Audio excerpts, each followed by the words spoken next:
If you feel like you're stepping on a nail right in and around this area in the foot every time you walk, it's called a Morton's neuroma.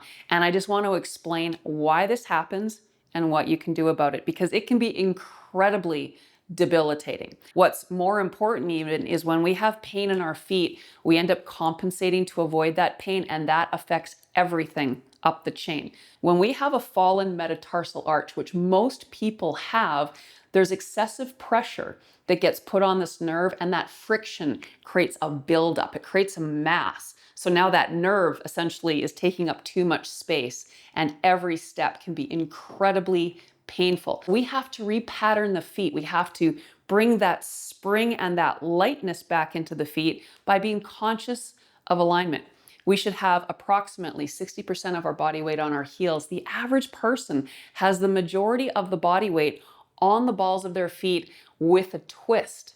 So this is really what is creating that friction on that nerve. And that in turn patterns everything up the chain in a negative way as well. And that's even before we put on a shoe with a heel. So now imagine if you put a high heel shoe on and you squeeze your toes, what's going on in this area? You're going to be in incredible pain all the time. First of all, we want to create the space in this area that we've lost over time, but also bring that structure back to the feet. So working between the toes is a really great way to do that. If you even look at your toes and you try to spread them apart, notice which toes spread easily and notice which ones don't. And you will likely see that some spread really, really well, and you might have some that are a little more close together, and you might even see some puffiness up top, which is really an indicator of all of those adhesions.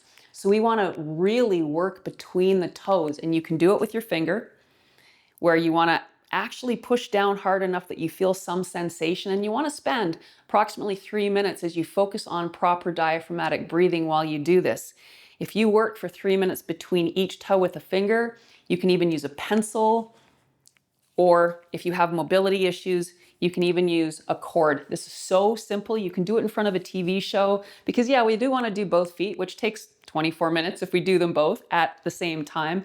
But even just doing this and pulling to the point where I'm feeling it, this is going to create more space. It's going to get through some of those adhesions blocking flow, and it's going to start to repattern how your toes work. We want our toes to be active participants in how we walk and how we stand. And when they're not, that's what's partly causing that arch to collapse and twist and create that friction, causing that neuroma. Now, when you finish working between the toes, this is the part that's magic now. Now we want to stand in front of a mirror. You want to stand with your feet pointing forward, knees slightly bent, and then you want to grip the floor for 10 slow exhalations. Think of pumping up a tire.